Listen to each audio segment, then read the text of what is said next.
Күннің көзі көбірек түскен сайын денемізге бет терісіне деген күтімді де күшейтуіміз керек. Ел не ер адам деп бөлмейміз дегенмен жас ерекшеліктеріне байланысты күннен қорғайтын кремдерді де дұрыс пайдалана білу керек. Ендеше маманның кеңестеріне кезек береміз. Қайырлы таң, құрметті көрермендер. Бүгін біз сіздерге SPF, яғни күннен қорғайтын крем жайлы айтамыз және оны қалай таңдаймыз, қай уақытта қолданамыз. Кремдердің күннен қорғау факторы ол SPF факторына байланысты болады. Ол 2-ден 50-ге дейін ұлғаяды. SPF фактор жоғарылаған сайын оның қорғаныс күші де күшейе түседі. Күннен қорғайтын құралдардың түрі болады. Олар эмульсия күйінде, крем, спрей, тональды кремдерде және опа далаптарда, тіпті ернімізге жағатын бальзамда да SPF қорғанысы болады.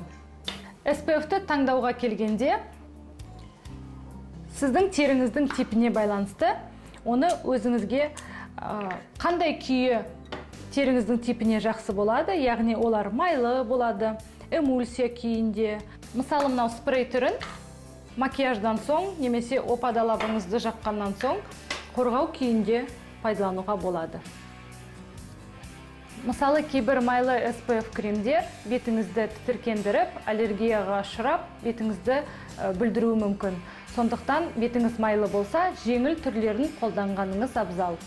Егер далада көп жүрмесеңіз, ғимаратта өткізетін болсаңыз күніңізді, онда SPF-тің 15 факторы сізге жеткілікті. Ал егер далада, көп уақытыңыз далада өтіп, немесе автокөлік жүргізсеңіз, егер жұмыс орныңыз терезенің жанында болса, онда сізге міндетті түрде SPF фактор жоғары кремді қолданғаныңыз жөн. Өйткені күн сәулесі терезеден, автокөліктің терезесінен лупа тәрізді бетіңізді тез күйдіріп, құрғатып, пигментацияға ұшыратады.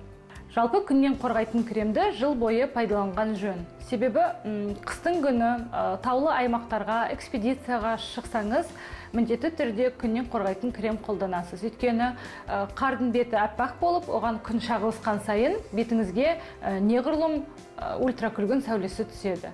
Және жаз мезгілінде де бетіңізді тазаласаңыз, пигментация болса, бетіңізде сүйелдер болса, бетіңізге пилинг жасасаңыз, міндетті түрде күннен қорғап жүру керек. Күннен қорғайтын крем құрамындағы қоспаларына байланысты химиялық және физикалық болып екі түрге бөлінеді.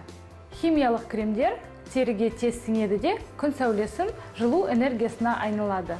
Ал физикалық кремдер терінің бетінде қорғаныс қабатын түзіп, күн сәулесін өткізбейді. Және SPF кремді далаға шықпас бұрын 15-20 минут алдын жаққаныңыз жөн. Өйткені оның күші, оның әсері бетімізге жаққаннан соң 20 минуттан кейін жұмыс жасай бастайды. Сонымен қатар күнге кию теріңіздің типіне де байланысты. Мысалы, ақшыл адамдар күнге тезірек киіп, қызарып бастаса, қара торы адамдар күнге сирек киеді. Бірақ терімнің типі қара торы екен деп, SPF кремді пайдаланбай қоймаңыздар. Назарларыңызға рахмет. Әрдайым күн сәулесінен қорғанып, күтініп, сұлу, әсем болып жүріңіздер.